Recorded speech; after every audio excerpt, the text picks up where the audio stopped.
જય હિન્દ મિત્રો, જય જય ગરવી ગુજરાત. હું હેમંત રાજપૂત અને ઘણા સમયથી ટીવી ચેનલ છે અને ઘણા મીડિયાવાળા મિત્રો છે તે પણ એની પણ એક હું રિક્વેસ્ટ કરું છું કે જે આપણા પીટી સાહેબ જાડેજા છે તેના ઉપર કેટલાક રાજકીય નેતાઓ દ્વારા અને કેટલાક રાજકીય પક્ષો દ્વારા તેના ઉપર છે તે ખોટા ષડયંત્ર રચી અને તેને બદનામ કરવામાં આવી રહ્યા છે મિત્રો.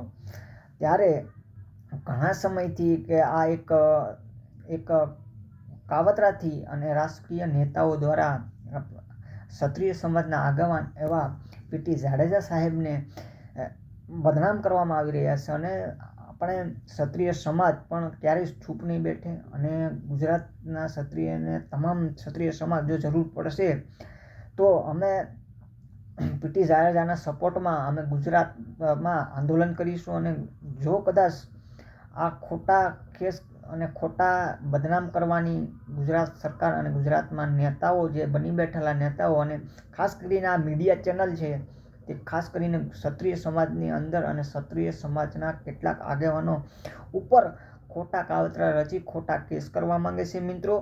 અને હવે આપણે ક્યારેય પણ ચૂપ બેઠવાનું નથી આપણે, કેમ કે આવી જ રીતે કેટલુંક સહન કરીશું આપણે મિત્રો.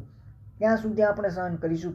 કેમ કે અલગ અલગ આપણા ઘણા બધા ક્ષત્રિય સમાજના આગેવાનો, અગ્રણી નેતાઓ અને જે સમાજ માટે કંઈક કરે છે, જે સમાજને આગળ વધારવા માટે કંઈક કરે છે, એના ઉપર ખોટે ખોટા આવા રાજકીય પક્ષના નેતાઓ અને રાષ્ટ્રીય પક્ષો જે તેના ઉપર ખોટે ખોટા ષડયંત્ર રચી તેના ઉપર ખોટા આરોપ લગાડે છે મિત્રો, એ ક્યારે સહન ગુજરાતની જનતા અને ગુજરાતનો ક્ષત્રિય સમાજ ક્યારે પણ નહીં કરી લે.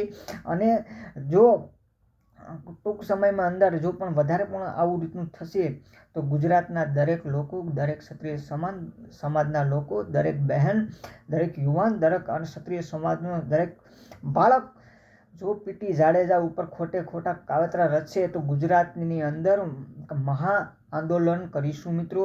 અને આ બની બેઠેલા સત્તાધીશોને તેને ભાન લાવીશું અને ક્યાં સુધી આપણું અપમાન સહન કરીશું, ક્યાં સુધી આપણા ક્ષત્રિય સમાજના આગેવાનોને, ક્યાં સુધી આપણે આવા બની બેઠેલા રાજકીય નેતાઓના હાથે આપણે તેના ષડયંત્રનો સામનો કરી રહીશું મિત્રો.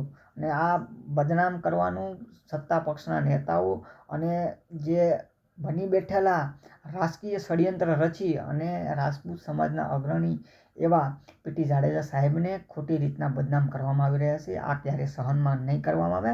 આ ક્ષત્રિય સમાજ ક્યારે સહન નહીં કરી.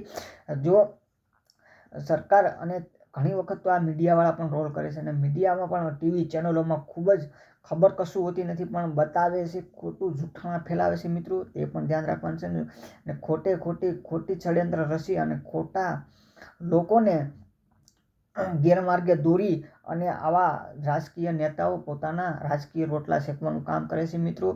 તો જો પણ કોઈ પણ હવે આપણે ક્યારેય સહન નહીં કરીશું, કારણ કે આપણા ક્ષત્રિય સમાજના કેટલાક આગેવાનો સામે પણ આવા ખોટા ષડયંત્ર રચી એના ઉપર આરોપો લગાવવામાં આવે છે મિત્રો. જે પણ બની બેઠેલા હોય તેના વિરુદ્ધમાં ગુજરાતમાં હરેક ખૂણે અને હરેક જિલ્લાની અંદર આંદોલન કરીશું. પીટી જાડેજા સાહેબના સપોર્ટમાં છે. જય હિન્દ, જય જય ગરવી ગુજરાત, જય હિન્દ.